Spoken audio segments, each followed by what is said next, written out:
que nous, on a beaucoup gagné en confiance dans ce voyage, de voir qu'en fait, sans argent, on a toujours trouvé des solutions. Il y a toujours eu des choses qu'on pouvait trouver pour être bien, soit des personnes qui nous le donnaient, soit que nous, on ne pouvions le trouver. Mais qu'en fait, si on arrivait à réinstaurer une réelle confiance dans la société, dans les autres, en se disant, en fait, l'être humain sera toujours là pour moi, au lieu de se dire que le système économique sera toujours là pour moi. Mais que si on arrivait à dire, quoi qu'il se passe, j'ai confiance qu'il y a des êtres humains qui vont m'aider et que moi, je pourrais aider d'autres humains. Si on arrivait à mettre ça au centre de la société, peut-être qu'on pourrait changer le système, de remettre l'être humain et les liens entre les êtres humains au centre.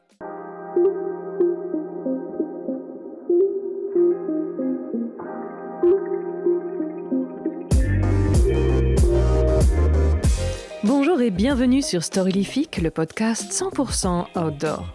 Je suis NB et je te propose de découvrir avec moi des explorateurs, aventuriers, sportifs de haut niveau et autres dévoreurs de vie qui vont te parler de leur parcours inspirant pour réveiller ton envie de vivre tes rêves. Car si eux l'ont fait, toi aussi, tu peux le faire. Et simplement en écoutant, tu soutiens déjà la reforestation car ici on ambitionne de planter des arbres avec les oreilles. Alors n'hésite pas à partager ce podcast, un grand merci d'avance. Il y a autant de voyages que de voyageurs, mais celui que je vous propose aujourd'hui est vraiment particulier. Il s'agit de Benjamin Le Sage, le bien nommé, écrivain et utopiste sachant utopiser, qui vous emmène ce jour dans une itinérance sans un sou en poche et sans aucun trucage. La démarche a été poussée très, très loin par ces trois comparses qui se sont lancés à ce pari un peu fou pour aller au bout de leur questionnement sur l'argent et l'impact qu'il a sur nos vies, celles des autres et sur l'environnement. Voyage philosophique donc, Benjamin reviendra avec l'idée d'un écolieu et des mots plein les poches pour écrire son aventure et puis d'autres encore puisqu'il est devenu écrivain. Un parcours de vie que je suis très heureuse de vous mettre entre les oreilles. Celui qui a planté un arbre n'a pas vécu inutilement, dit un proverbe indien. Depuis le début de ce podcast, je rêve de transformer mon projet en forêt et je le fais avec l'ONG Graines de Vie et vos oreilles. Et aujourd'hui, j'ai envie de vous parler de leur programme Une forêt pour ma vie qui vous permet de compenser votre empreinte carbone en plantant des arbres. Graines de Vie propose de planter en votre nom 5760 arbres afin de compenser l'empreinte carbone de votre vie. Comment ça marche ? Un soutien étalé sur le long terme est franchement pas cher puisqu'un arbre ne coûte que 50 centimes grâce à leur approche que vous pouvez découvrir à l'épisode 2 de ce podcast. Ainsi, vous aurez planté votre forêt, mais également de l'espoir, du soutien aux communautés locales, de la solidarité, des abris pour la biodiversité et une belle dose d'inspiration pour que demain reste source d'émerveillement. Je vous mets un lien dans les notes pour découvrir ce projet en partenariat avec Storylific. La prix Nobel de la paix Wangari Maathai a dit « Lorsque nous plantons des arbres, nous plantons les graines de la paix et de l'espoir. » Au vu de l'actualité, cela me parle énormément et j'espère que ça vous parlera aussi. Place à l'épisode. Bonjour Benjamin Le Sage. Bonjour Andy. C'est vraiment chouette de pouvoir parler avec toi aujourd'hui parce que j'avais entendu parler de ton aventure, parce que c'est vrai que voyager sans un sou en poche, qui a été le nom de ton livre que tu as sorti après sur le sujet, c'est quand même un sujet passionnant, ça questionne beaucoup de choses et puis on se dit aussi mais comment il a fait ? Mais ça c'est déjà la question de ma petite fille, donc je vais la poser plus tard pour lancer la discussion. Mais j'aimerais bien connaître ton parcours pour arriver à cette idée d'aller voyager sans un sou en poche. D'abord la genèse de ce projet si tu veux bien. Oui, la genèse. Je vivais aux Pays-Bas, j'étudiais aux Pays-Bas. Je pense que la première idée est venue avec Raphaël, donc l'une des personnes qui a fait le voyage avec moi. On est parti en stop, on revenait, il était venu me voir en France pour travailler sur notre mémoire. Et on est rentré aux Pays-Bas en stop et on s'est retrouvé bloqué sur une station essence. Et ça a été un peu là où il y a eu un petit déclic où moi, c'était la première fois que je faisais du stop. Lui, il en avait déjà fait plusieurs fois. On s'est vraiment senti bien. Je crois que c'était le sentiment de bien-être, de liberté quand on s'est retrouvé dans la station essence. La gentillesse aussi des personnes qui se sont arrêtées, qu'on demandait si on avait besoin de quelque chose. Ça a un peu inspiré la première idée de partir. C'était un voyage libre qu'on voulait faire au départ. La composante écologique, elle est venue un petit peu plus tard. Quand on est rentré aux Pays-Bas, on en a discuté avec Nicolas. Et du coup, l'idée d'un voyage libre lui paraissait intéressante, mais il voulait aussi qu'il y ait un but, que ce soit pour quelque chose, pour inspirer ou quelque chose de plus concret. Et c'est là où on a commencé à voir quel type de voyage pourrait nous correspondre et avoir un impact positif. Ah, génial. Quel parcours vous avez fait finalement? C'était déterminé à l'avance ou pas du tout? Et le temps que vous vous donniez pour le faire, ou tout était vraiment la page blanche? Non, il y avait une idée de départ, mais qu'on n'a pas du tout respectée, parce qu'on voulait. L'idée, c'était d'arriver en mars au Mexique, parce qu'on avait une amie qui se mariait, qu'on avait connue en Erasmus aux Pays-Bas. Donc, on est parti en janvier et on avait l'espoir qu'on trouverait un bateau assez vite qui nous ferait traverser l'océan. Donc, donc ça, c'était la première idée et ça s'est pas du tout passé comme ça, parce qu'en mars, on était encore au Maroc. Donc en fait, oui, après l'itinéraire, le bateau qu'on a trouvé en plus aux îles Canaries, il allait pas au Mexique, il allait au Brésil. Enfin voilà, il y a eu plusieurs changements de route qui ont fait que le voyage a duré environ 1 an. Mais à la base, on voulait partir pour 3-4 mois, quoi. On pensait être de retour pour l'été. Ok. Et du coup, vous avez fait quoi comme trajet comme ça? Eh ben, le trajet, on est parti des Pays-Bas. Donc, ce qu'on avait décidé dès le départ, on a essayé de trouver des bateaux à Rotterdam ou aux Pays-Bas. Enfin, essayer de contacter des bateaux pour aller directement en Amérique, mais on n'arrivait pas à entrer en lien avec des capitaines ou avec des personnes qui pouvaient prendre des décisions. Donc après, on a vu qu'il fallait qu'on aille au sud de l'Europe et le plus simple, c'était de trouver le moyen de rejoindre les îles Canaries pour trouver un bateau. Ça, on avait vu sur des blogs qu'il y avait plein de voiliers qui faisaient la traversée, que c'était possible de faire du bateau stop depuis les îles Ouais, c'est le Canaries. classique, ouais. Donc, donc ça, c'était l'idée de Pays-Bas de descendre jusqu'au Maroc et du Maroc de traverser jusqu'au Mexique. Sauf que le bateau qu'on a trouvé allait au Brésil. Donc, en fait, on arrive au Brésil, on a dû remonter toute l'Amérique centrale pour atteindre le Mexique finalement. D'accord. Et donc, je vais commencer par la question de Valentine alors, qui est vraiment le cœur de cible, on va dire. Bonjour Benjamin, comment tu as fait pour voyager sans argent? Ben oui, comment on fait pour voyager sans argent? Ça vous vient d'où cette idée? Ouais. Donc c'était vraiment cette histoire là, la station essence, tiens, on est un peu démunis et finalement ça nous va très bien ou? Alors, il y avait l'idée d'un voyage libre. Donc, qui disait libre disait ne pas choisir. Et donc, qui dit ne pas choisir, le mieux, c'est de ne pas payer. Parce que si on peut se payer ou choisir, quoi. Donc, pour ne pas choisir. Mais après, c'est surtout venu de l'idée qu'on voulait faire un voyage écologique. On n'avait pas envie d'aller au Mexique en avion. On n'avait pas envie de faire un voyage polluant. Donc, on s'est dit que la meilleure manière de ne pas polluer, c'était de ne pas consommer. Donc, l'idée du sans un sou est venue de ça, de se dire, on consomme rien, on n'utilise que ce qui est déjà là. Donc, l'autostop, on utilise les voitures qui vont déjà dans une direction. La nourriture, on fait de la récup, on cherche des invendus, on demande des invendus au restaurant, au magasin. Et pour dormir, on le fait à la Baie Étoile, où est-ce qu'on peut, ou si quelqu'un nous invite. Voilà, donc comment est-ce qu'on a fait concrètement? On a fait l'autostop, on a tendu notre pouce, on a cherché la nourriture dans les poubelles et on a demandé au restaurant et au magasin de nous donner leurs invendus quand ils en avaient. Et on a dormi beaucoup de fois dehors, plein de fois. Et dans certains pays, on nous a beaucoup invités aussi. Voilà. Ok. Ça fait quoi les premières fois qu'on va chercher comme ça sa nourriture dans une poubelle ou qu'on doit commencer quelque part à faire l'aumône de sa nourriture en faisant un peu les portes? C'est très difficile. Ouais. Mhm. Ouais, ça c'est faire les poubelles, c'est pas si difficile que ça si on n'est pas trop gêné. On le fait le soir, enfin on le fait pas forcément devant tout le monde ou alors devant des gens qu'on ne connaît pas, donc c'est pas trop compliqué de faire les poubelles, je trouve encore. Ce qui est plus compliqué, c'est d'aller voir les patrons de magasins, les managers, les responsables pour leur demander les invendus. D'autant qu'il y a beaucoup de non, de refus, de personnes qui ne veulent pas toujours de manière très sympathique. On peut souvent être mal vu, donc ça dépend aussi avec quelle démarche on arrive. On a remarqué que c'était beaucoup plus facile en dehors de la France qu'en France pour être accueilli sympathiquement par des responsables de restaurants. Et donc ouais, ça c'est la partie la plus difficile, c'est d'avoir des refus, de faire un restaurant, 2 restaurants. Enfin voilà, des fois on allait demander à 10 personnes et 10 personnes allaient nous dire non, qu'ils ne jetaient pas, qu'ils n'avaient pas d'invendu, chose qui était fausse bien entendu parce que tout le monde en a. Donc pour une dizaine de non pour un oui. Donc c'était le fait qu'on soit 3 a beaucoup aidé, on se relayait, c'était chacun son tour d'aller demander. Et ça a aidé aussi d'avoir un petit discours, de dire qu'on faisait un voyage, qu'il y avait une intention derrière, qu'on n'était pas juste c'était pas juste qu'on voulait pas travailler, pas gagner de l'argent, c'est qu'on avait décidé d'essayer ça. Et ça, plusieurs personnes étaient réceptives à ce discours-là. Mhm. C'était avant les premiers nus et culottés, ça, ou C'est marrant parce que j'ai rencontré Moots plus tard et je crois que ça a commencé un peu là, ils ont commencé à peine après nous. Ah ouais, ok. Mais ouais, c'était la même époque, quoi. Mhm. Mhm. Ouais. Sauf que nous, on n'avait pas de... Enfin, on avait prévu de faire un film, mais on a tout perdu. Mais en tout cas, ouais, c'était pas le même concept, mais il y avait une idée similaire. Ouais, ouais.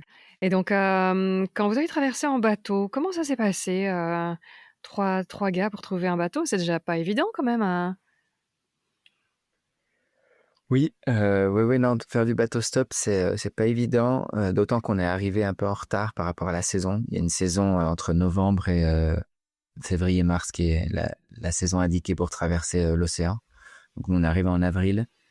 Et, mais toutefois, il y avait quand même encore des voiliers. Donc on a attendu 1 mois et demi. On allait tous les jours au port pour demander, essayer de faire des échanges. Enfin, c'était long, c'était difficile. On a failli abandonner plusieurs fois. Et, mais il y avait d'autres personnes qui cherchaient. Je me rappelle, on était 8. Il y avait nous 3. Il y avait aussi 2 autres Français, jeunes Français qui cherchaient un bateau. Il y avait un Anglais. Il y avait un Péruvien.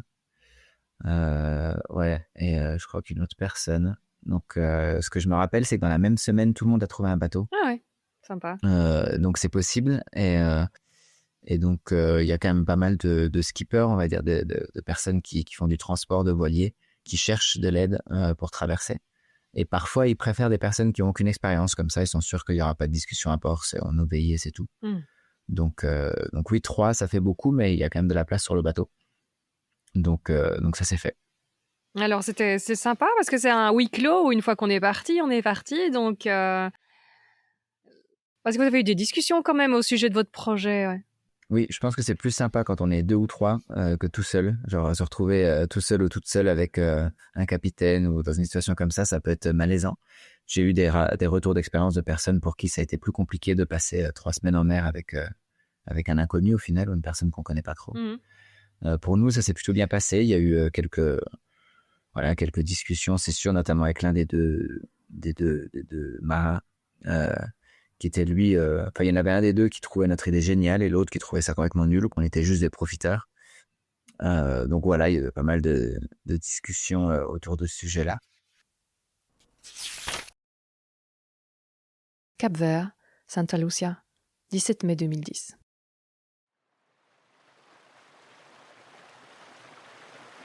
Le quotidien sur un bateau est terriblement monotone. Cuisiner, écrire, parler. Prendre son quart la nuit, surveiller le radar, garder le cap.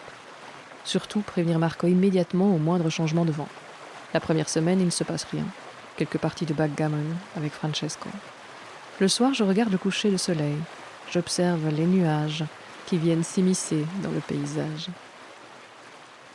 Les discussions avec Marco sont animées. C'est un Italien arrogant, sûr de lui et de son charme.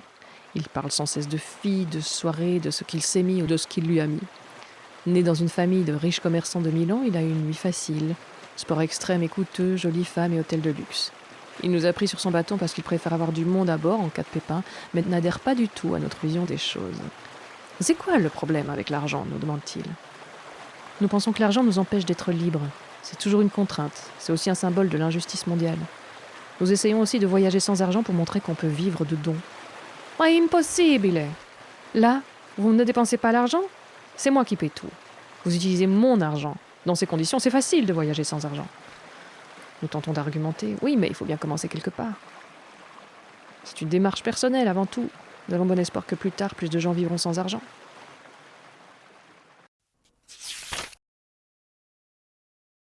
Récit fait, 30 mai 2010. Nous avons repris la mer et de nouveau, la routine s'installe. Cuisine sur une gazinière qui se balance au rythme des flots, repas, repos, partie de backgammon, méditation au soleil couchant. Petit à petit, au gré de mes divagations, les morceaux du puzzle s'assemblent, le voyage prend tout son sens. J'ai le sentiment d'avoir trouvé mon chemin, ma raison de vivre. Malgré toutes ces incohérences, que Marco ne manque pas de souligner lors de nos longues discussions, cette vie sans argent m'apparaît pleine de noblesse. Je suis contraint de vivre de ce qu'on me donne, d'accepter le monde tel qu'il est. Et cela me plaît. Raphaël est venu me rejoindre et je lui confie mes pensées. Il sourit, passe ses bras autour de mes épaules. « Mi querido Benji », murmure-t-il avec tendresse. Comme moi, il est en extase chaque fois qu'il grimpe sur le pont. L'océan qui s'étend autour de nous, les vagues qui lèchent paisiblement la coque du bateau. Quelques nuages glissent dans le ciel et déjà, le soleil disparaît à l'horizon. Un vent frais nous caresse. Raphaël et moi pensons la même chose. Comment, après ça, revenir à une vie normale ? Nous nous promettons que ce voyage n'est que le commencement de quelque chose de plus grand.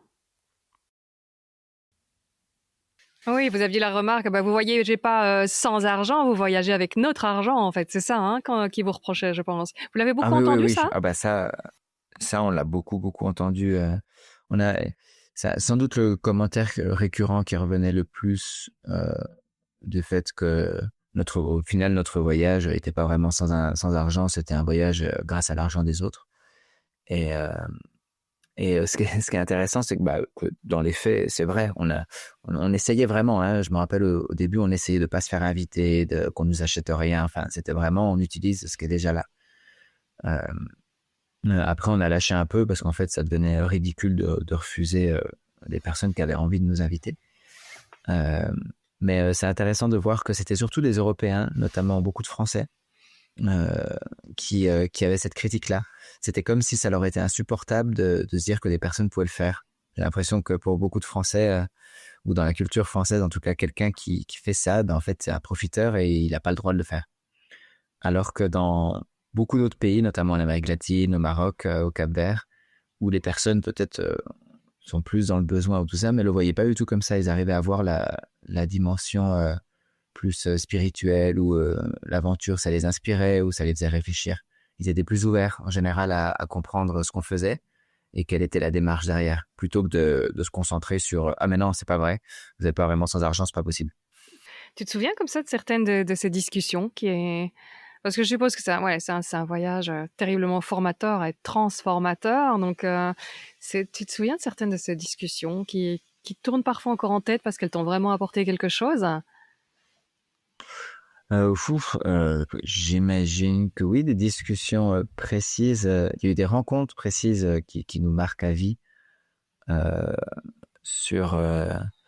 notamment Moussa au Maroc, mais aussi au Brésil, où je vois au Costa Rica, on a plusieurs rencontres, même avec, je me rappelle, avec un Français, c'était le consulat dans la Guyana, mais la partie brésilienne, parce que je m'étais fait voler mes affaires, donc j'ai dû refaire mon passeport, et qui avait été très soutenant, et qui comprenait aussi, il comprenait la démarche du fait qu'en tant qu'Européens, on consommait trop et que la situation compliquée qu'on pouvait trouver dans les pays comme le Brésil, en fait, elle était de notre responsabilité aussi, avec la manière avec laquelle nous consommions, avec cette liberté que nous avions à utiliser l'argent et à consommer à tout va, non ?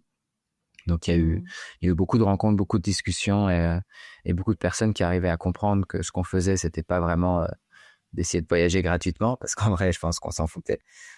C'était vraiment de vivre une expérience et d'essayer de transformer notre rapport à l'argent, et aussi par le même fait de faire réfléchir par rapport à l'argent. Donc c'est sûr que c'est beaucoup plus facile pour 3 Européens blancs, des hommes avec le passeport européen, de faire ça, mais en enlevant cette critique, il reste une expérience qui a de la valeur et qui permet de réfléchir et de changer en tout cas notre perspective sur comment voyager et qu'est-ce que les gens pensent de l'argent, et en quoi acheter peut souvent en fait être un frein et quelque chose de très négatif pour le monde en général.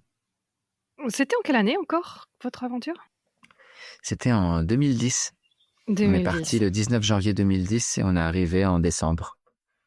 Donc oui, bientôt 15 ans. D'accord. La question d'Amandine, 9 ans ? Bonjour Benjamin, à quel moment c'était le plus dur dans ton aventure ?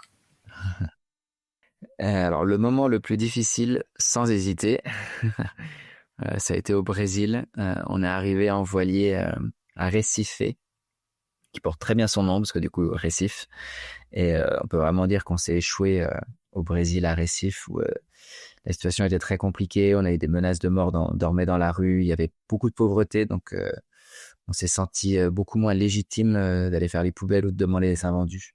quand on voyait qu'il y avait autant de personnes autour de nous qui étaient dans une misère totale. Il y a Nicolas qui a quitté le voyage. C'était trop difficile pour lui. Il voulait qu'on change la manière de voyager. Et Raphaël et moi-même étions bien trop fermés d'esprit et têtus pour accepter ça. Donc, c'était une séparation douloureuse. Jusqu'à aujourd'hui, bon, on est toujours potes et on se voit, mais jusqu'à aujourd'hui, ouais, ça reste un petit caillou qui grince sous les pieds. C'est la manière, enfin, on n'a pas réussi à rester ensemble. On n'a pas réussi à ouvrir nos positions pour faire quelque chose ensemble. Et on est resté. Je me suis fait voler mes affaires. Un camionneur en qui on avait confiance m'a volé mon sac, toutes mes affaires. Donc c'était à la fois un moment difficile, à la fois un moment révélateur parce que c'est moi on avait une carte bancaire qu'on n'avait pas encore utilisée mais qu'on avait au cas où.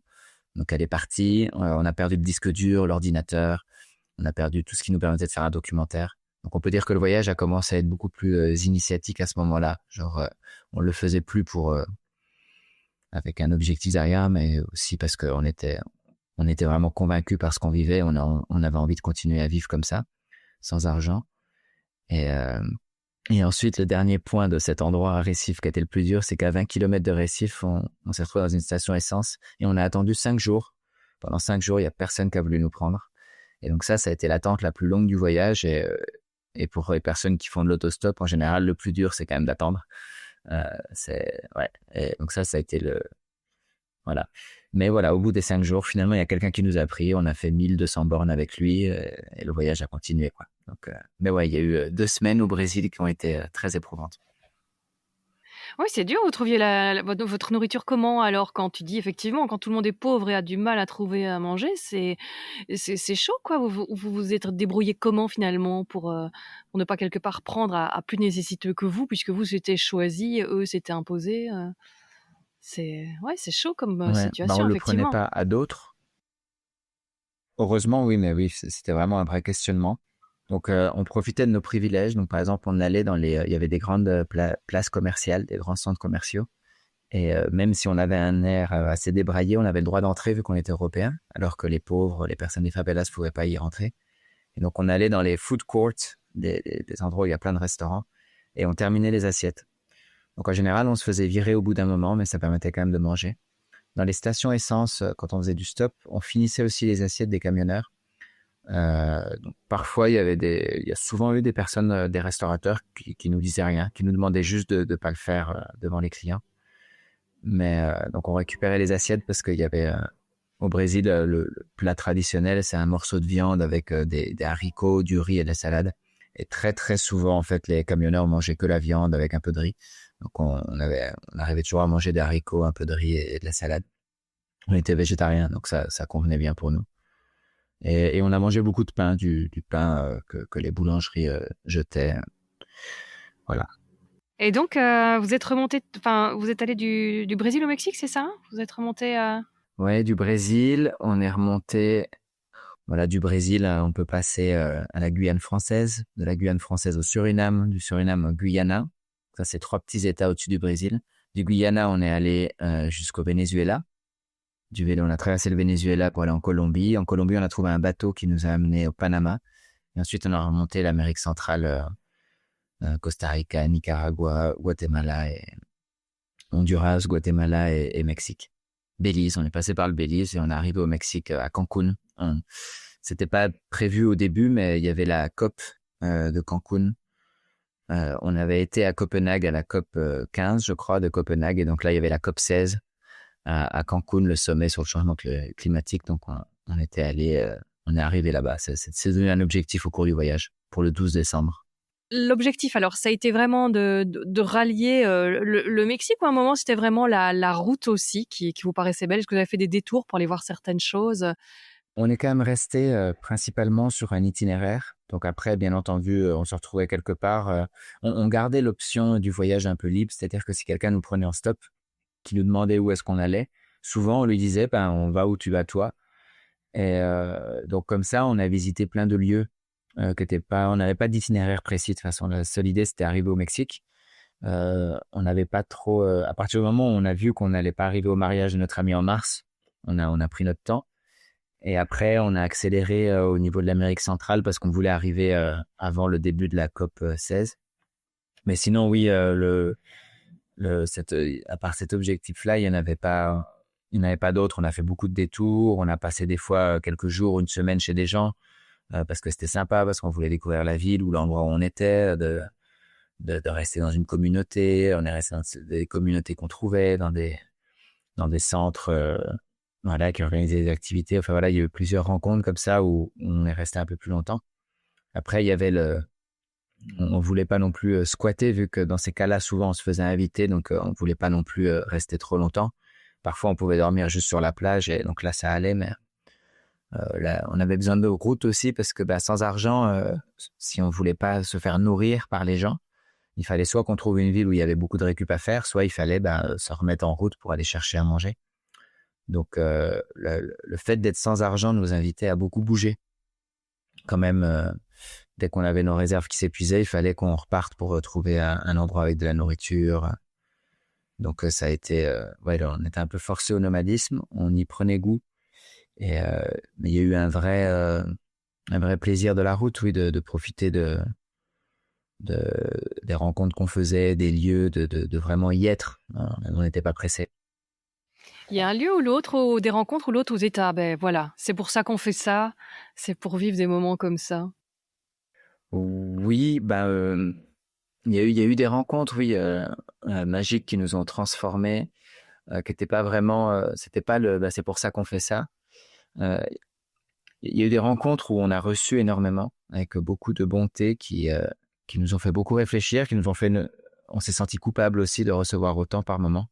Mais c'est des moments qui nous ont vraiment impactés, qui nous ont montré, oui, qu'en fait, que le monde était bon, que la plupart des habitants de cette planète Terre avaient juste envie d'être heureux, d'être en paix, et de partager avec leurs prochains.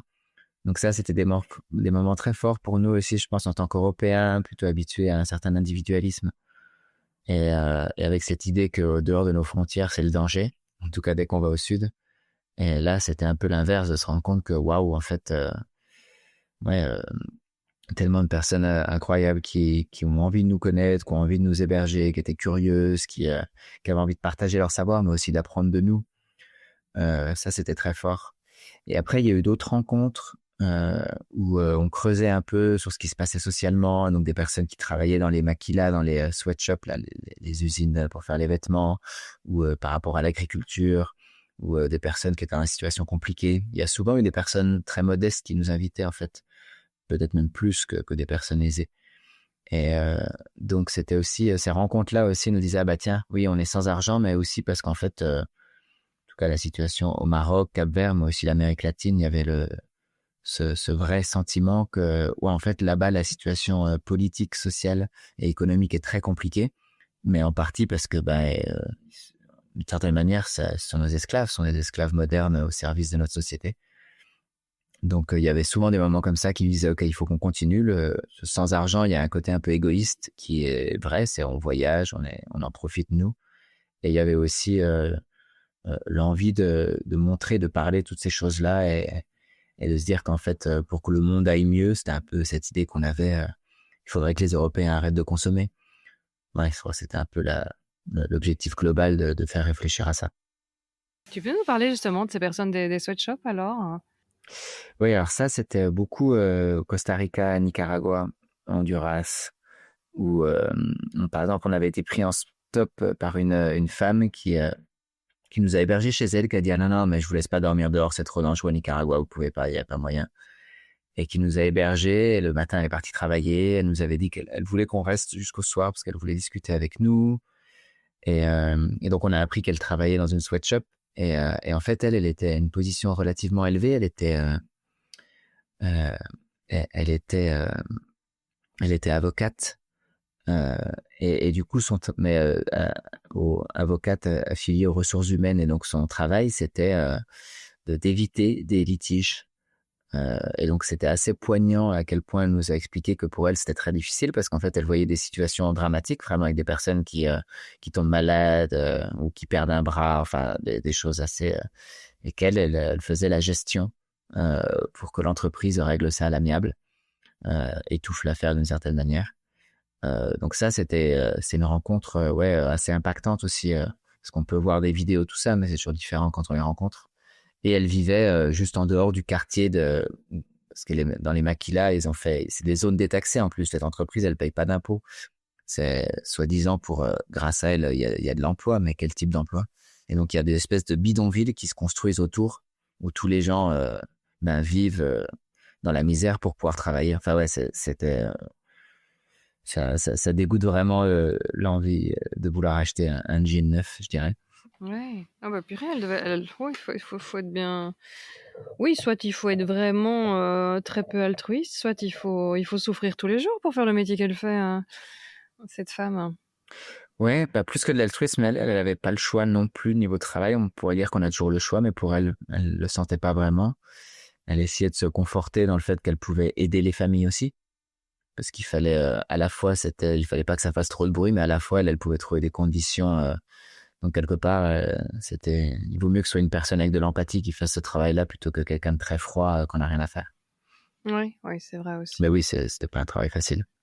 Ouais, ça te donne pas. Effectivement, tu reviens avec de bonnes raisons de ne pas acheter trop de choses quand tu reviens, que tu as vraiment eu, on va dire, les yeux dans les yeux avec les conséquences de notre consumérisme. On en parlait ce matin avec Rémi Camus qui dit, mais tant que tu n'as pas eu l'expérience directe, que ça reste très théorique, c'est difficile de changer vraiment.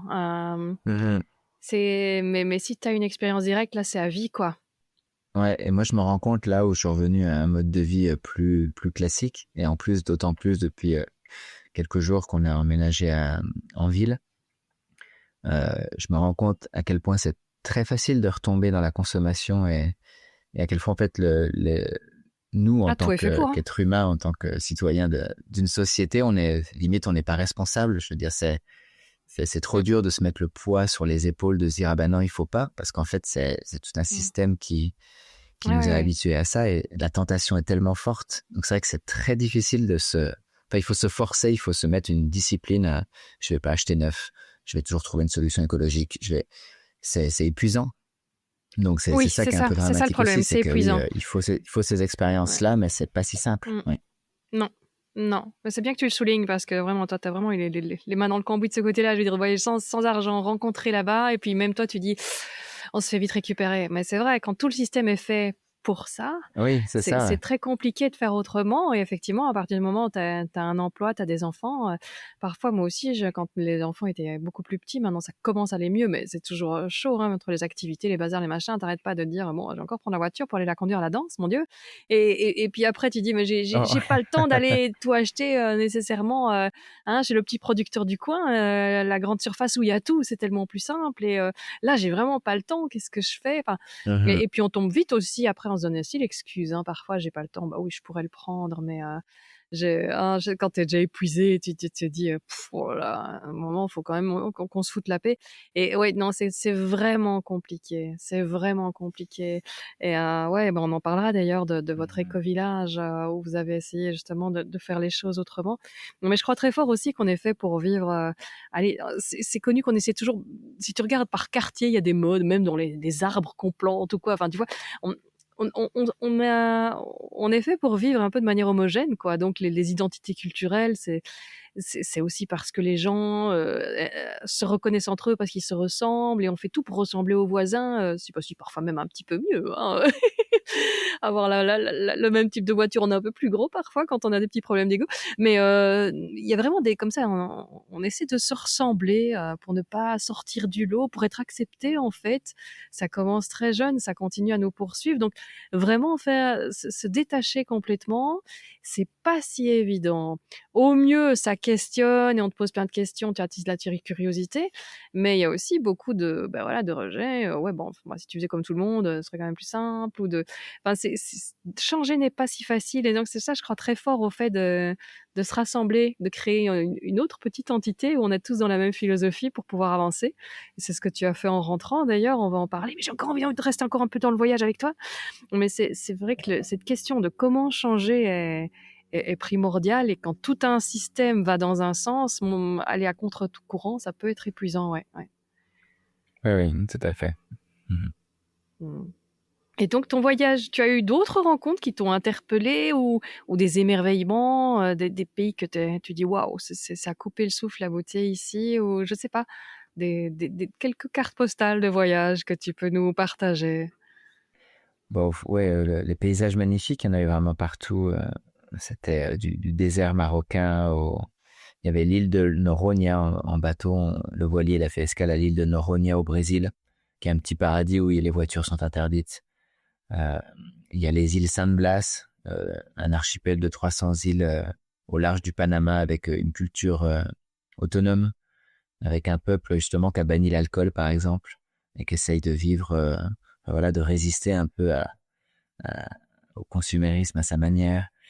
Aussi une communauté, ça c'était assez triste, mais dans la jungle guyanaise aussi une communauté d'autochtones, de personnes avec leur propre langue, leur propre culture, mais qui quand on y était en 2010, on a rencontré la porte-parole de cette communauté qui essayait de faire de l'éducation justement pour ne pas perdre leur savoir, parce que l'électricité venait d'arriver, ça faisait 3 ans qu'elles avaient l'électricité et elles ont vu en 3 ans la culture, enfin ils avaient arrêté de faire de l'agriculture, ils avaient arrêté de chasser dans la jungle. Il y avait la télévision, le frigo et la possibilité d'acheter de la nourriture. L'alcool est entré. Coca-Cola avec le frigo, il y a plein de choses qui sont venues plein d'habitudes qui ont changé. Elle était assez épatée. Enfin non, elle était choquée de voir qu'en quelques années, tout avait changé. Avec cette idée, c'est elle la première qui m'a parlé que l'esprit humain est très feignant, mais on est neurologiquement conçu pour faire le moindre effort. C'est comme ça qu'on survit. Et que du coup, c'est plus fort que nous, en fait. Si quelqu'un nous donne une bouteille avec des nutriments dedans, même si c'est du sucre, eh ben forcément, on va juste prendre ça plutôt que d'essayer d'aller chercher des fruits et faire son propre jus de fruits, quoi. En fait, c'est naturel d'aller vers on était en mode société de survie consumérisme. pendant des milliers d'années, donc on a dépensé des calories, il fallait un peu calculer son coût parce que quand la nourriture n'était pas garantie pour le jour prochain, il fallait pas commencer à dépenser pour rien, quoi. Je veux dire, les ultra-trails, c'est hyper moderne, parce qu'ils bouffent comme une famille de 7 pendant une semaine en 48 heures.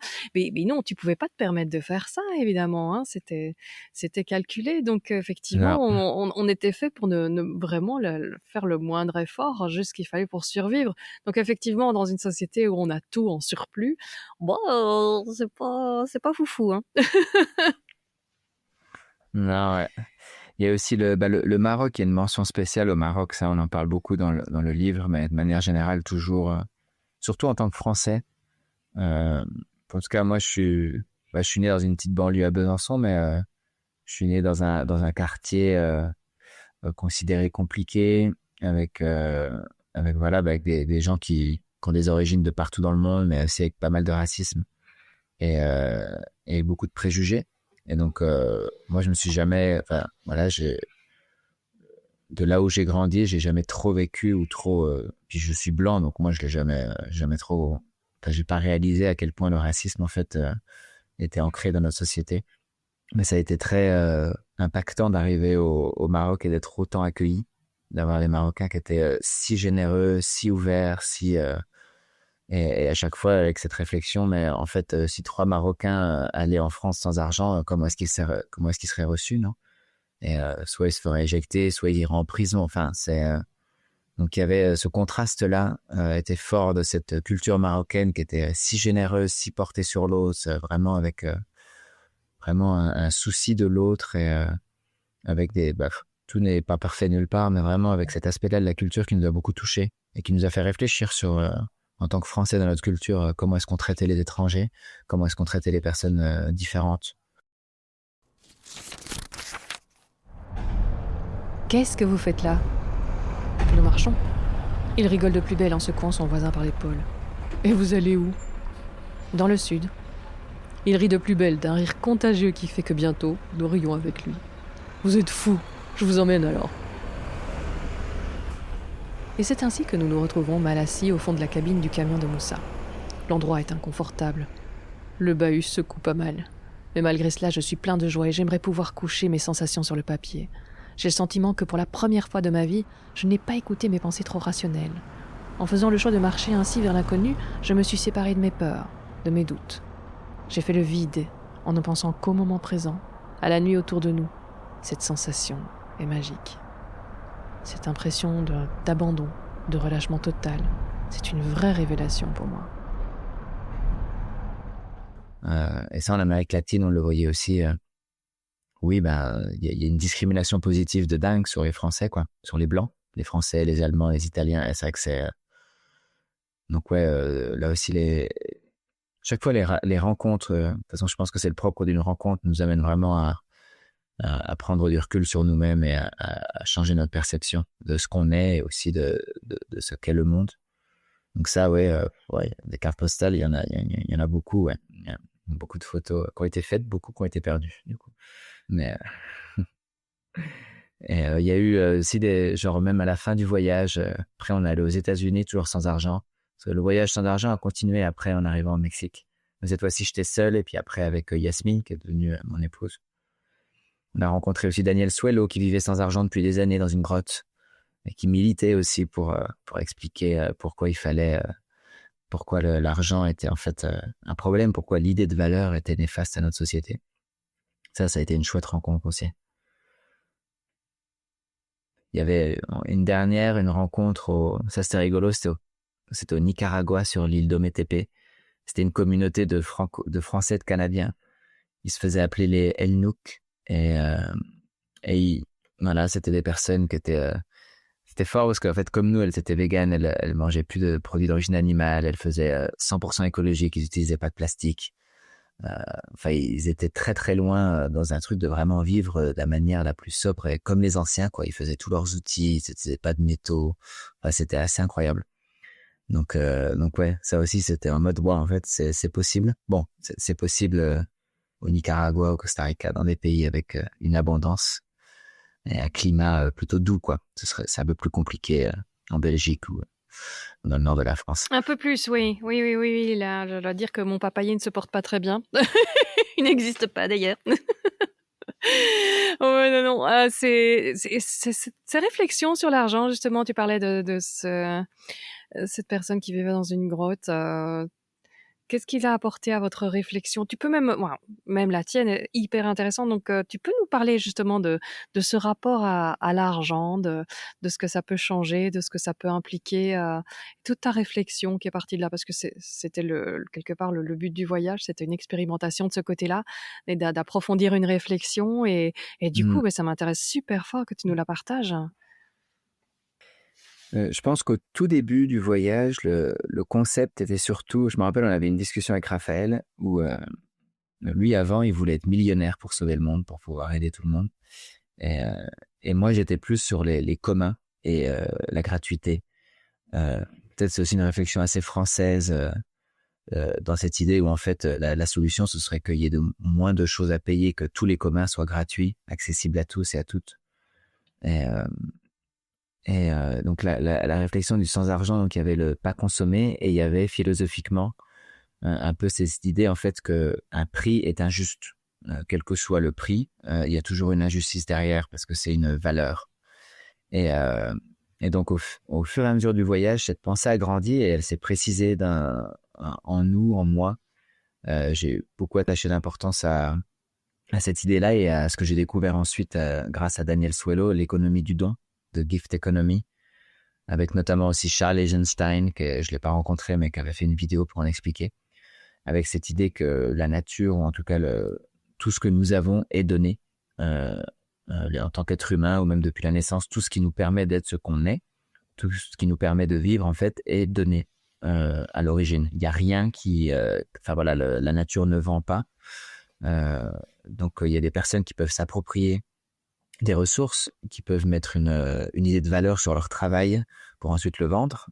Et c'est pas forcément que ce soit un problème, mais c'est intéressant de comprendre qu'il y a une sorte de... Il y a un élitisme et il y a une injustice dans la manière avec laquelle on définit le prix des choses. Donc le problème de l'argent, c'est pas le fait de vouloir acheter ou vendre quelque chose, ni même d'avoir une monnaie.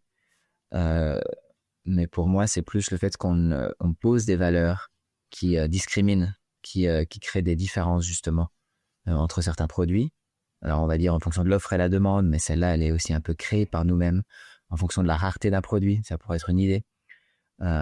Mais ça reste que pourquoi est-ce qu'une personne qui travaille 1 heure pour récolter de l'or va être payée plus qu'une personne qui va passer le même temps pour récolter des tomates, sachant que l'or est plus précieux parce qu'il est plus rare, mais il est beaucoup moins important que la tomate pour la survie de l'espèce humaine. Donc, toutes ces idées de valeur, c'est vraiment ce qui cause problème à mon sens et à ce que j'ai appris pendant ce voyage. Et être sans argent m'a permis justement déjà de comprendre la vraie valeur des choses, qu'est-ce qui était essentiel. Donc, quand on est sans argent, on n'est jamais rentré dans une boutique pour acheter quelque chose. Donc, on fait avec ce qu'on trouve. Donc, on apprend aussi à vivre avec que ce qu'on trouve, que ce qu'il y a, les vêtements qu'on peut trouver, les logements qu'on peut trouver, la nourriture qu'on trouve. Ça permet de voir qu'on peut être heureux et qu'on peut être en bonne santé et bien, même sans avoir à acheter toutes les choses qui sont soi-disant nécessaires à notre bien-être ou qu'on a érigées comme des choses nécessaires à notre bien-être. Donc, ça permet une première déconstruction pour se dire qu'en fait, on n'est pas obligé d'avoir ce qu'on a au quotidien pour être vraiment bien. On s'habitue à ça et on se met une idée mentale que c'est ce qu'on a, c'est ce qu'il nous faut. Et la deuxième partie, c'est de voir, dans les valeurs, là, c'était le lien humain, la force de travail, de voir toutes ces personnes, en fait, qui travaillent plus qu'un Français en général pour gagner moins, qui vont avoir accès à moins de choses. L'injustice même au sein d'une petite société, au sein d'une famille, avec tous les pouvoirs de domination, les jeux de domination, qui, quelque part, débutent à partir du moment où on pose une valeur. Donc, ça va être l'enfant a moins de valeur que l'adulte, ou le père a plus de valeur que la femme, parce qu'il est plus fort, parce qu'il a plus de capacité de travail, etc. Mais on en vient toujours à poser une valeur. Donc, l'argent et la valeur monétaire est pour moi très symbolique de l'injustice quotidienne, avec des personnes qui... En fait, il y a des êtres humains qui ont plus de valeur que d'autres. Et alors que, intrinsèquement, fondamentalement, ce n'est pas vrai. On n'a peut-être pas tous eu la chance, les privilèges pour pouvoir développer notre potentiel, etc. Mais il n'y a pas un humain qui a plus de valeur qu'un autre. Mais l'argent, c'est comme si l'argent, le système monétaire, constamment essaye de nous dire si, il y a des choses, il y a des gens qui ont plus de valeur que d'autres. Donc, cette impression que si on ne casse pas ça, si l'argent continue à être aussi attaché à cette idée de valeur, comment est-ce qu'on peut vraiment avoir une société juste? Enfin, je l'ai vu, je continue à le voir comme quelque chose d'impossible. En fait, il y aura toujours une injustice du moment qu'on continue de mettre des étiquettes de valeur sur les choses et le travail des personnes. Donc, et c'est là on en vient à l'économie du don, très intéressante, qui serait une économie possible, même si à grande échelle, ça paraît impossible à faire. Même à petite échelle, à Utopia, dans l'éco-village qu'on a fondé, on y est arrivé à une moindre mesure, mais pas en dehors du lieu. Mais que l'économie soit basée sur, non pas sur les ressources qui sont disponibles et sur comment est-ce qu'on pourrait les distribuer, mais qu'elle soit fondée sur les besoins des personnes. Donc en fait, si telle personne a besoin de ça, elle a accès aux ressources qu'elle a besoin. Et donc, on a tous et toutes des besoins différents. Et là, oui, il n'y a pas d'égalité. Il y a pas d'égalité dans les besoins des personnes. Mais chaque besoin est légitime. Donc, d'avoir une économie qui prend les ressources qui sont disponibles, mais au lieu de les allouer aux personnes qui peuvent les payer, on les alloue aux personnes qui en ont besoin. Donc, ça a l'air très utopique, très infaisable comme ça. Pourtant, c'est comme ça que fonctionnent les familles. En fait, historiquement, l'économie du don est installée dans les familles et les communautés, les tribus anciennes. Mais dès qu'on enlève l'argent dans l'histoire, en fait, les personnes faisaient en fonction de ce qu'il y avait et partageaient. Mais il y avait des personnes qui mangeaient plus que d'autres. Il y avait des personnes qui avaient besoin de plus de repos que d'autres. Il y avait des personnes qui ne pouvaient pas faire certaines choses. Mais ça, c'était accepté. On n'a pas l'idée de demander à notre fils ou à notre fille, à nos enfants, à nos parents de faire la même chose que nous. Enfin voilà, on accepte l'inégalité dans des cercles intimes. Et ça nous amène peut-être au troisième point qui a été le plus important du voyage. Au final, le mot central, ça a été la confiance. Que nous, on a beaucoup gagné en confiance dans ce voyage, de voir qu'en fait, sans argent, on a toujours trouvé des solutions. Il y a toujours eu des choses qu'on pouvait trouver pour être bien. Soit des personnes qui nous le donnaient, soit que nous, on ne pouvions le trouver. Mais qu'en fait, si on arrivait à réinstaurer une réelle confiance dans la société, dans les autres, en se disant, en fait, l'être humain sera toujours là pour moi, au lieu de se dire que le système économique sera toujours là pour moi. Peut-être qu'on pourrait faire ce shift. Donc, il y avait cette idée. Et là, avec Daniel Suelo, il m'a beaucoup inspiré sur cette idée qu'en fait, la société aujourd'hui, elle est un peu basée sur une confiance qu'on a dans le système monétaire, financier. D'ailleurs, c'est la crise qu'il y a un problème financier. En fait, toute notre confiance se dit, quoi qu'il se passe, j'ai mes sous dans mon compte en banque, ou ma maison, etc. Mais si on arrivait à dire, quoi qu'il se passe, j'ai confiance qu'il y a des êtres humains qui vont m'aider et que moi, je pourrais aider d'autres humains. Si on arrivait à mettre ça au centre de la société, peut-être qu'on pourrait changer changer le système, de remettre l'être humain et les liens entre les êtres humains au centre. Voilà, pour un petit condensé de la pensée. Ouais, il y a de quoi développer longtemps là, dans tout ce que tu dis. J'avais entendu une initiative au Japon qui était pas mal, qui permettait quelque part de monétiser ou de concrétiser l'économie du don à plus grande échelle, avec des espèces de vouchers, de choses. Voilà, jetons la pelouse pendant 1 heure chez ça. Mais de l'autre côté du pays, ma grand-mère, elle a besoin qu'on aille lui faire les courses. Et donc, c'est quelque part, c'était la monnaie. Voilà, j'ai un bon pour 1 heure d'aide que je peux donner à quelqu'un. Ben voilà, tu vas aider ma grand-mère, je te donne aussi un bon pour 1 heure de ton temps.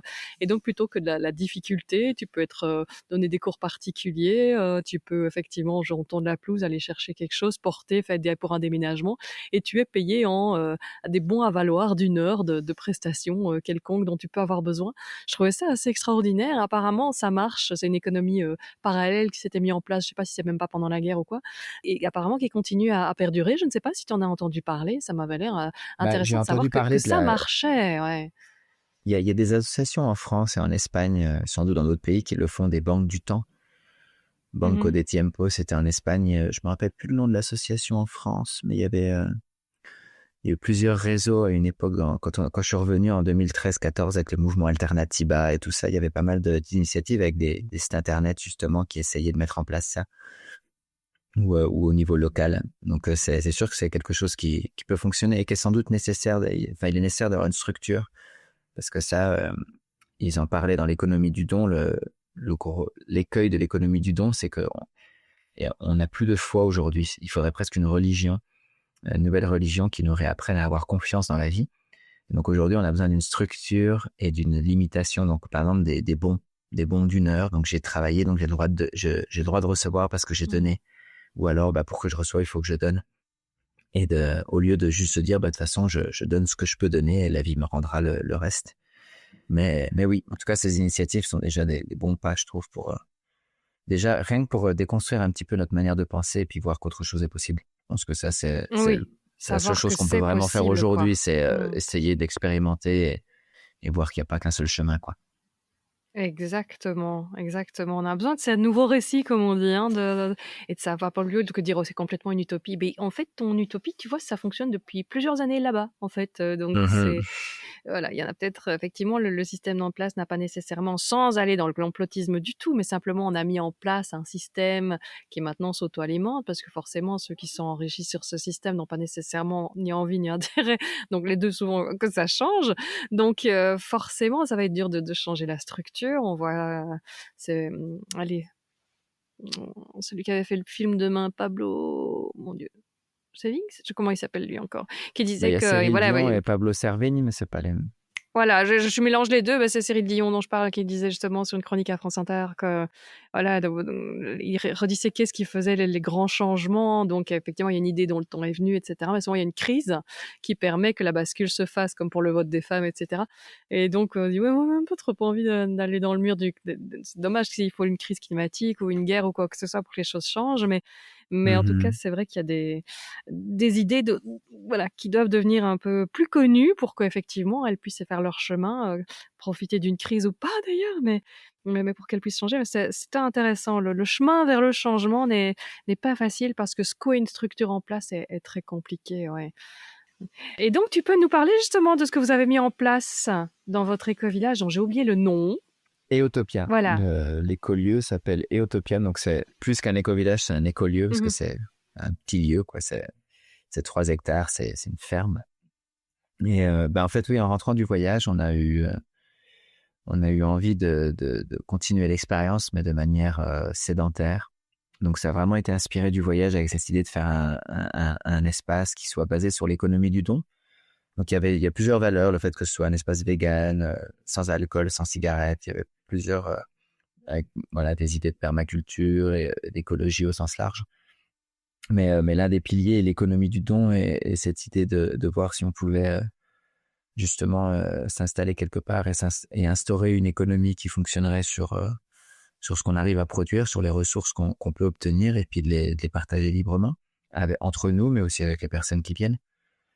Donc, on a mis 3 ans, on a un peu galéré pour trouver un terrain. Au début, on voulait se le faire offrir, le terrain, du coup, en don. Mais ça n'a pas été possible, donc il y a quand même des personnes qui ont dû l'acheter. Moi, j'ai justement bénéficié des sous de mon livre sans un sou en poche. C'est le paradoxe. Mais en tout cas, tous les sous sont partis pour pouvoir créer ce lieu-là.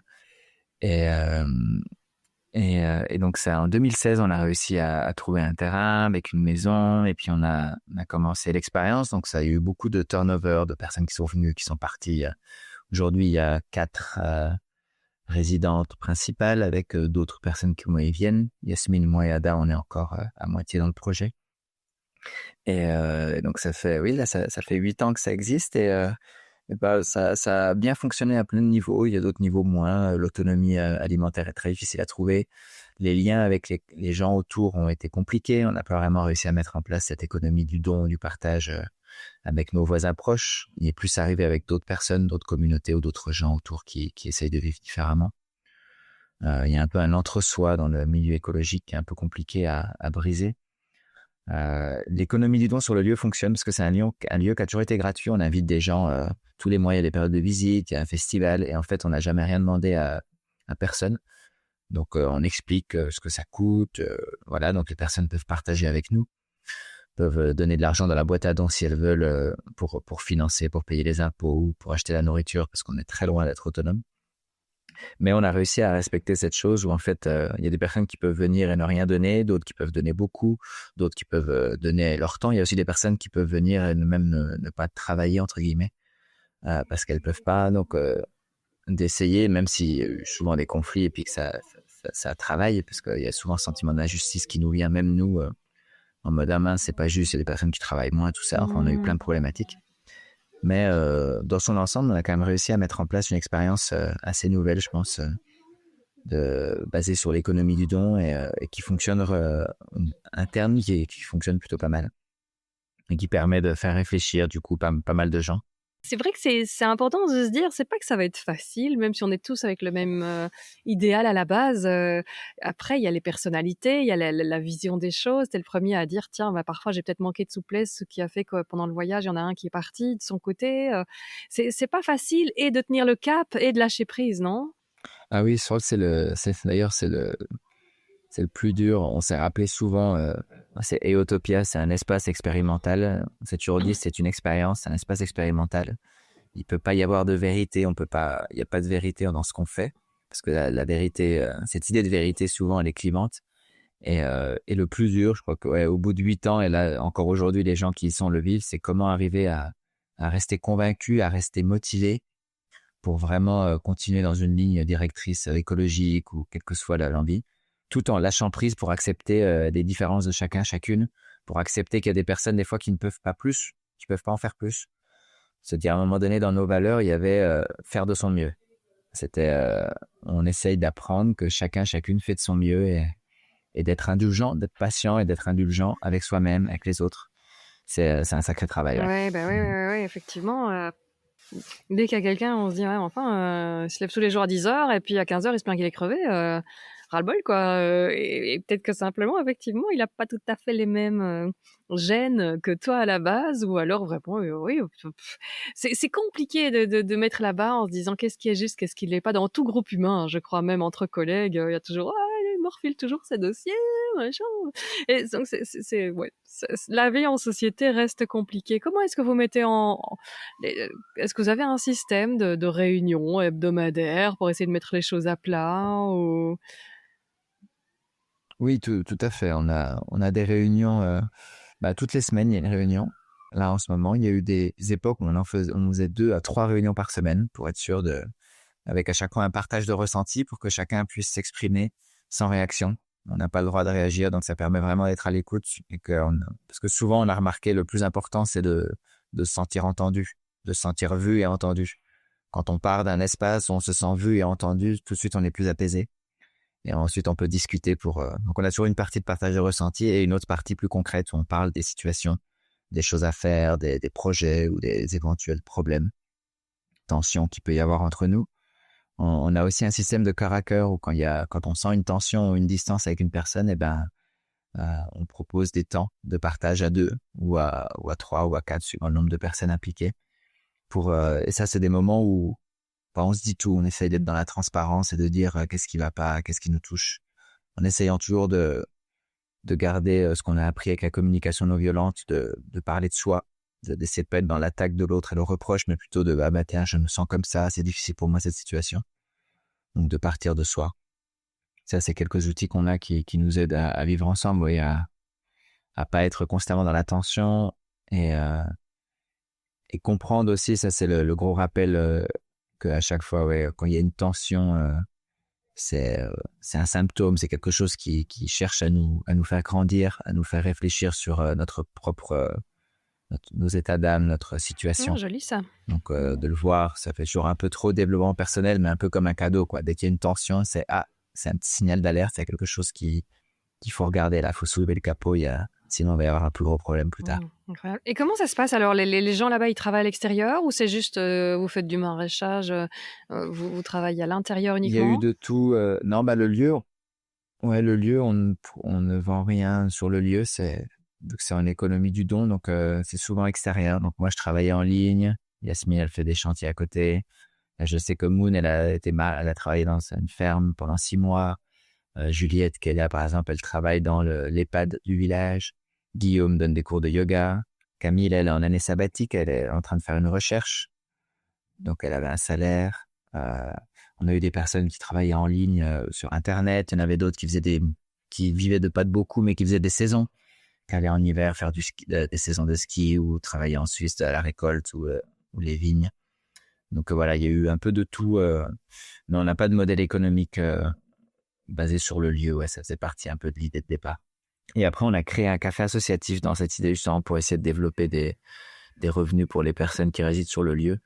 Mais c'est pas simple. C'est pas simple de gagner sa vie avec un café associatif. Mmh. Et les choses qui sont souvent compliquées dans tous les idéaux qu'on a, c'est l'arrivée des enfants, et puis les besoins scolaires, et puis les besoins de socialisation. C'est souvent un écueil où il y a beaucoup de choses qui, à ce moment-là, on se dit oh là, ça devient vraiment compliqué, les amis. Je sais pas, c'est ce que tu es en train de vivre aussi avec ton retour vers la ville ou... Oui, c'est sûr que le retour de la ville, il est né à la fois d'une volonté de Yasmine d'avoir plus de stimulation culturelle, de vivre autre chose. Mais pour moi, ce qui m'a convaincu, c'est aussi de sentir que c'était le bon moment pour Ada, qui a 9 ans et demi. Et donc, elle a plein d'amis, on fait plein de choses à Autopia, il y a plein de gens qui viennent nous voir, il y a d'autres enfants, enfin, elle est bien à Autopia, c'était pas... Mais c'est vrai que par exemple, là, elle s'est mise elle fait de la danse contemporaine, elle fait du cirque, elle fait de la musique, elle fait du dessin. Et donc à Dijon, on peut le faire sans prendre la voiture. Et en fait, si on restait à l'écolieu, il aurait fallu prendre la voiture tous les jours. Et limite, on était en train de voir que Yasmine, elle avait un chantier, donc il fallait que moi, j'ai ma propre... Enfin, là, on en arrivait à avoir chacun notre voiture si on voulait rester là-bas pour pouvoir que ce soit vraiment faisable. Donc dans la communauté, il y a plusieurs voitures. On peut emprunter la voiture de quelqu'un d'autre. Mais ça devient un peu incohérent au niveau écologique. Et donc la solution, ce serait qu'Ada ne fasse que des activités très locales. Mais là, c'est difficile de se dire qu'on lui offre pas plus que ce qu'elle pourrait avoir. Donc voilà, c'est sûr que, en tout cas, avoir un enfant, ça amène d'autres problématiques de ce niveau-là. Et je pense que dans une autre société où si tout le monde faisait comme nous, ce serait OK. Mais je crois que le plus dur pour ce qu'on a vécu à Autopia et ce qui continue à être dur pour Autopia, c'est moi, ça fait maintenant 15 ans que je suis dans une certaine démarche. Et donc, au bout d'un moment, on est là, on n'est pas si nombreux dans cette démarche. Donc c'est bien, nous, de faire beaucoup d'efforts, mais au bout d'un moment, si ça devient un sacrifice, si ça devient un manque, alors que toutes les autres personnes autour de nous continuent, ça devient un peu injuste dans ce sens-là. Mmh. Donc c'est vrai que c'est délicat, je trouve. C'est une autre lutte de rester intègre avec ses idées et en même temps de pas rentrer dans le truc, cette aigreur de ah mais c'est pas juste, tout le monde le fait et moi je suis là à bêcher mon jardin et puis ma fille elle fait pas d'activité parce qu'il faudrait prendre la voiture. Enfin ouais. Donc ouais, ça amène des changements ça. Faire de son mieux, quoi. On en revient là, tout Faire simplement. de son mieux, c'est ça. Quelle est la différence la plus marquante entre le Benjamin qui est parti et celui qui est revenu? Ouf, l'humilité. Mmh. Je pense que je suis parti avec une réelle envie de faire quelque chose d'exceptionnel, de montrer, d'avoir mon nom. Bon, au final, je l'ai eu, mais mon nom sur un livre ou sur la tête d'un documentaire, d'être cette personne qui fait bouger les choses et qui est importante, ouais, vraiment cette envie de dire moi je peux le faire et de dire aux autres regardez, c'est comme ça qu'il faut faire. Mmh. Donc ouais, je suis parti quand même avec cette énergie-là. Et quand je suis revenu, elle était toujours un peu présente, mais j'avais quand même beaucoup gagné en humilité. À réaliser que ce voyage, au final, oui, j'avais pas montré grand-chose. On m'avait montré beaucoup de choses et que oui, c'était surtout grâce aux autres que j'étais arrivé. Et que le but là, c'était pas d'essayer de faire le plus fort, celui qui avait fait le plus de trucs ou machin, mais surtout de continuer à faire bouger les choses, de trouver des solutions, d'expérimenter.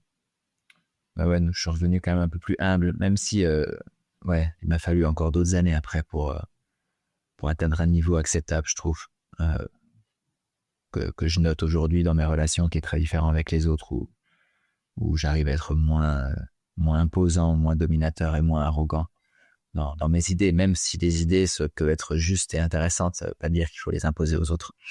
Mmh. Ok, ouais, j'avais un Julien de Fourny qui était parti faire les Amériques à vélo. Un beau parcours, lui, je l'ai fait du sud au nord, je crois. Et il disait, je voulais changer le monde, et c'est le monde qui m'a changé. Je crois qu'il y avait aussi ça. Je crois que lui aussi voulait arriver avec beaucoup d'idéal. Bon, comme tout le monde, on a de l'idéal, on a de l'ego aussi, parce que bon, quelque part, c'est aussi parce que parfois c'est un projet qu'on porte tout simplement. Et voilà, on veut changer les choses, on veut les faire bouger, etc. Et puis se mouiller dans le monde, se tremper dans le monde, c'est un peu aussi en embrasser la complexité et élargir ses horizons et puis se dire oups, ah oui, oui, oui, oui. C'est pas qu'on va rien changer, mais je crois qu'on est aussi à une meilleure place pour changer quand on accepte qu'on n'est pas grand-chose peut-être. Après tout, Gandhi, c'était un seul homme aussi, hein, Ouais. mais je veux dire, il n'y a pas été nécessairement à l'arrogance. Mais non, c'est vrai que c'était une belle phrase et je la retrouve chez toi et je trouve ça très chouette, de cette nécessité de modestie qui n'est pas la fin du chemin, mais peut-être le départ. Ouais, peut-être. En tout cas, elle est nécessaire pour être en lien avec les autres. Ouais, voilà. Et sans ça, t'arrives à rien, donc voilà. Ouais, Mais donc, ça a donné naissance à un super livre, Sans un sou en poche, pour ceux qui ont envie de continuer ce parcours avec toi. Je vais te poser quelques questions plus générales que j'aime bien poser à la fin du podcast. Quel est l'échec qui t'a le plus appris? l'échec qui m'a le plus appris. Je pense la séparation avec l'autre. Mhm. Par exemple, dans le cas du voyage avec Nicolas. Ouais, se séparer, ça peut être bénéfique et plein de choses. Autant on peut mettre plein de choses positives sur une séparation, mais pour moi, je pense que ça reste toujours un échec, surtout quand elle est pas, quand elle est un peu violente ou quand elle est pas communiquée clairement. Donc ouais, ça, la séparation. Ouais. Et ça t'a appris? Ça m'a appris à être à l'écoute de l'autre et à essayer de mettre de côté mon point de vue. Mhm. Et le succès alors, dont tu es le plus fier? Ouais, ça va faire très cliché, mais bon, c'est Ada, ma fille. Yes, comme ce matin avec Rémi Camus. C'était sa fille aussi. Vive les petites filles. Non, mais c'est vrai, mais c'est chouette, je trouve, de ça. dire qu'on tous ces gens qui font plein de choses. Au bout du compte, ce qui compte vraiment, c'est souvent les enfants, la famille, les amis, les choses simples qui, quelque part, sont à la portée de la plus grande majorité d'entre nous. C'est ça que je dis, c'est chouette, j'aime bien le bonheur, c'est assez démocratique en fait. C'est partager un repas ou même un pot avec des amis, quelque chose de tout simple, juste se réunir, être ensemble et passer un bon moment. Et souvent, c'est ça qui reste, quoi. Tu peux être le plus gros loup de Wall Street, en général, c'est pas l'achat de ton appartement de rêve qui va rester comme étant une de tes plus grandes victoires, sauf si vraiment tu avais un ego hyper blessé. Mais ce sera plutôt, oui, les belles rencontres et les chouettes moments conviviaux, quoi. Et les enfants, oui. Tant mieux que ce soit ça qui reste et pas, oui, j'ai quand même fait ça, tu vois. Mais non, c'est ces petits êtres-là où on comprend un jour qu'on serait capable de donner notre vie pour eux et pour que leur vie soit plus belle. Et ouais, c'est vrai que c'est nos plus beaux succès. C'était une très belle réponse et je ne m'en lasse pas. Si tu avais en face de toi celui qui allait partir pour le grand voyage, qu'est-ce que tu lui dirais maintenant de refaire, de ne pas refaire? Tu aurais des conseils à lui dire d'écouter plus ça et de ne surtout pas écouter ça ou... Oh, je- non, le premier truc, ce serait, juste pars. Et, euh, et si c'était une version de moi-même, je pense que ce qui m'aurait aidé, même si c'est des phrases toutes faites, donc quand on n'est pas prêt pour les comprendre, on les comprend pas, mais c'est cette phrase qui dit euh, sois toi-même, les autres sont déjà pris. Voilà, et je pense que ça, moi en tout cas, ça m'aurait aidé d'avoir une meilleure compréhension de ça, vu que j'ai beaucoup essayé d'être quelqu'un pendant ce voyage, et quelqu'un d'autre. Donc mais c'est facile à dire, sois toi-même ou ça, parce que les mots ne sont pas utiles pour vraiment comprendre ce que ça veut dire et puis apprendre à vraiment être soi-même. Mais c'est sûr que je pense que c'est le conseil qui est plus utile. J'adore ce que tu dis, c'est que parfois, on n'est pas prêt à l'entendre. Je pense qu'il y a beaucoup de choses. Tout ce qu'on doit savoir dans la vie, je crois qu'on le sait très rapidement, en fait. Mais on ne le comprend pas. Oui. Voilà. Et que c'est parfois tout le temps un parcours pour dire, ah purée, mais en fait, d'accord, c'est ça que ça veut dire. Ou ce vieux dicton, ou cette philosophie, ou ce... Moi, plus j'avance, plus je me dis, tu sais, c'est ce vertu cardinal qu'on voit dans les philosophies anciennes. Tu lis les Grecs anciens, tu sais déjà tout ce qu'il y a besoin de savoir pour réussir ta vie, quoi. L'être humain est assez éternel dans ses manières de réagir, donc il n'y a rien qu'à changer. C'est pas parce qu'il y a l'IA maintenant que les anciens Grecs ont plus tort qu'avant, non. C'est se connaître soi-même, c'est les valeurs quand on entend le stoïcisme, etc. C'est plein d'une richesse qui n'a rien, elle n'a pas pris une ride. Ce serait extraordinaire, je trouve. Les grandes religions qui disent de se méfier de l'argent, c'est pas pour rien. Je veux dire, toi, tu l'as vécu dans tous les sens. Moi, ça me fascine de me dire, c'est vieille sagesse. Tu vas partout dans le monde, il y a à peu près toujours les mêmes choses qui reviennent et c'est pas un hasard et c'est toujours hyper pertinent, quoi. Est-ce qu'il y a une citation? Tu viens de m'en donner une belle, mais je demande toujours s'il y a une citation qui te porte en général, qui te motive, qui est dans le chemin que tu t'es tracé, qui n'est quand même pas le plus simple, avec l'écolieu, etc. Je dirais, est-ce qu'il y a parfois une citation qui t'inspire ou une histoire qui te motive, quelque chose qui te revient à l'esprit régulièrement? Il y en a plusieurs, mais une qui pourrait symboliser le voyage, l'écolieu et mon cheminement, c'est tout seul on va plus vite, ensemble on va plus loin. Ouais, j'aime bien celle-là qui symbolise pour moi que c'est bien d'être super radical, de vouloir changer le monde, d'arriver à faire vivre sans argent, de ce qu'on veut, etc. Et on peut y arriver, on peut vraiment arriver à vivre sans argent, avoir un impact écologique minimal. On peut arriver à atteindre une sorte de perfection à ce niveau-là, tout seul. Mais du coup, on peut y arriver très vite, mais après, on se retrouve un peu bloqué. Voilà. Alors que si on le fait ensemble, ça va être plus long. On va peut-être pas arriver à être sans argent et tout ça. Mais j'ai le sentiment qu'on va plus loin, ouais. Extra. Et les ingrédients pour réaliser un grand projet? Ouais, pareil, c'est l'ingrédient... je dirais la confiance en soi, l'ego, il faut beaucoup d'ego. Je pense qu'à ce niveau-là, moi je regrette pas d'avoir été aussi arrogant et d'avoir autant d'ego parce que ça porte. On a besoin d'avoir cette confiance en soi et ce sentiment d'ego de dire je vais le faire, je vais leur montrer, ça peut aider. Un autre élément essentiel que j'ai appris pendant le voyage, vraiment, c'est la gratitude.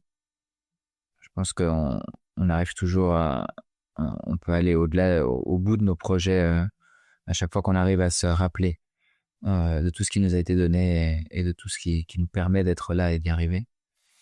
Et discipline, travail, Yes. discipline, faut pas lâcher tous les jours.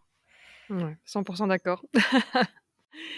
Ok, on n'a pas encore parlé de ce que tu faisais, donc tu es devenu écrivain, tu as plusieurs livres à ton actif. Tu veux nous parler un peu de cette activité d'écriture? Oui, oui, oui, bah c'est sûr que là aujourd'hui je me considère oui, plus écrivain qu'autre chose. J'écris des romans jeunesse. Là, il y a mon prochain qui sort en janvier. J'en ai publié déjà 2.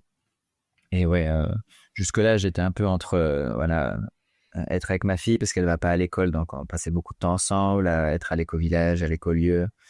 Voilà, travailler quand même. J'écris aussi, mais en prête-plume pour gagner de l'argent à distance. Et là, depuis cette année, je suis vraiment en train de me mettre à fond dans l'écriture. Je prends les ingrédients gratitude, confiance en moi, un peu d'ego et beaucoup de discipline pour devenir l'écrivain que je veux être.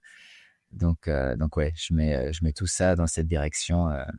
Et j'aime beaucoup écrire les romans jeunesse, 13-17 ans. C'est un public, ça peut être aussi jeune adulte. Mais j'aime beaucoup écrire pour les plus jeunes. Et des histoires où il y a toujours un peu des histoires engagées, forcément, qui reflètent. Mais ouais, c'est une passion depuis tout petit. Donc C'est quoi les titres de ces livres?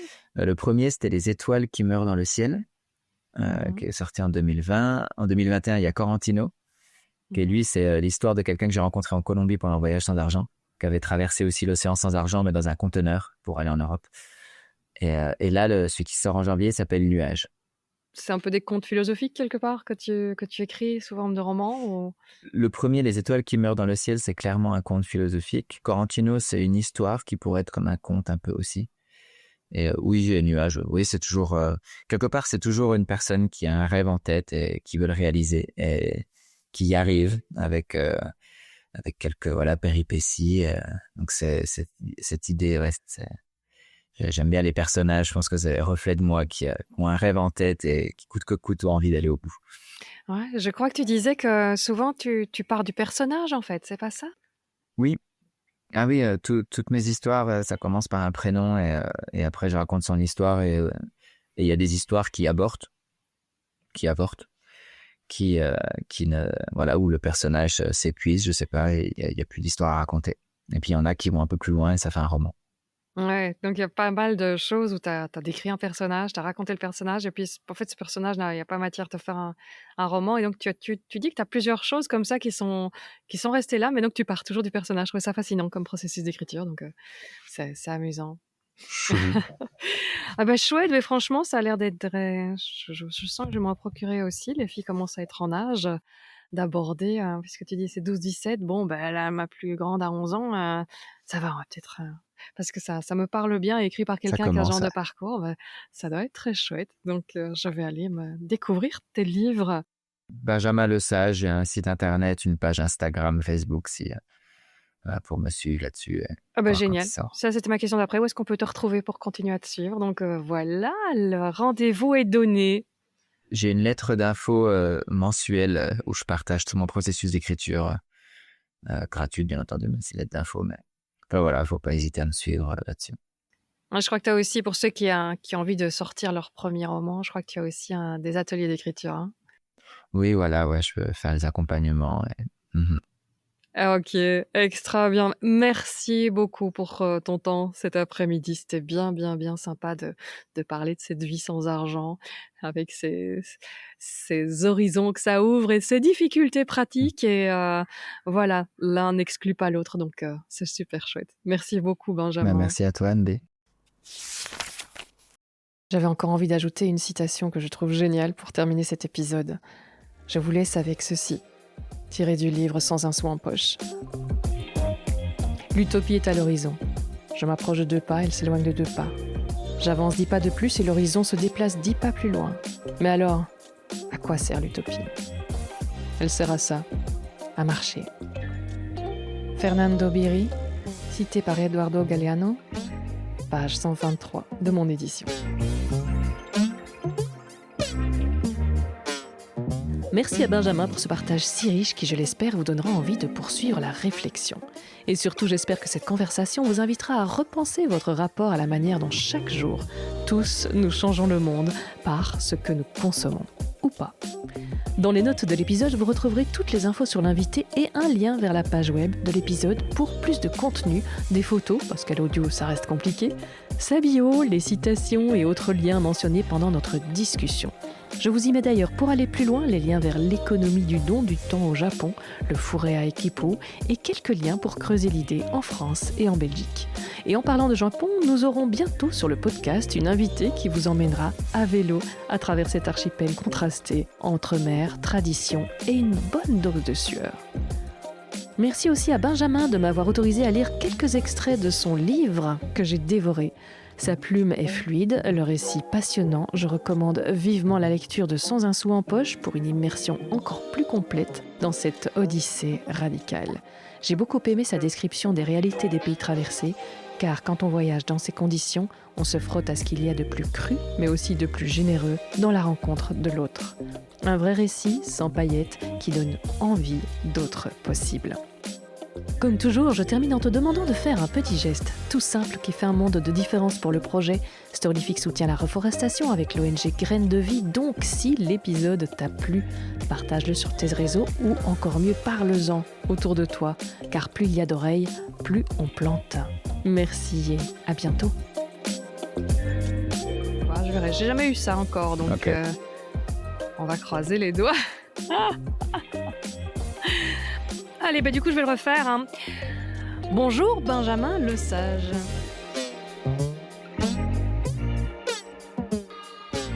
Les travaux, chouette. Je dois essayer d'éliminer ça du son. Mais il faisait trop beau, j'avais pas envie d'enregistrer à l'intérieur. Je me dis non, c'est juste pas possible, quoi. Il fait radio, c'est que la mauvaise saison qui commence en Belgique, donc on a quand même 6 mois de temps un peu compliqué. Donc tu dis, si tu peux te prendre un peu de soleil, là, tu le prends. La machine s'est arrêtée, c'est bien. L'objectif, alors, ça a été vraiment de...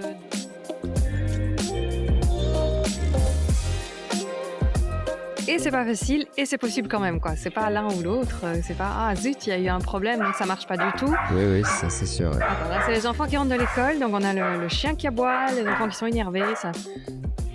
Quand c'est toi qui parles, c'est rien, je peux effacer, mais alors là... Bon, ça va aller.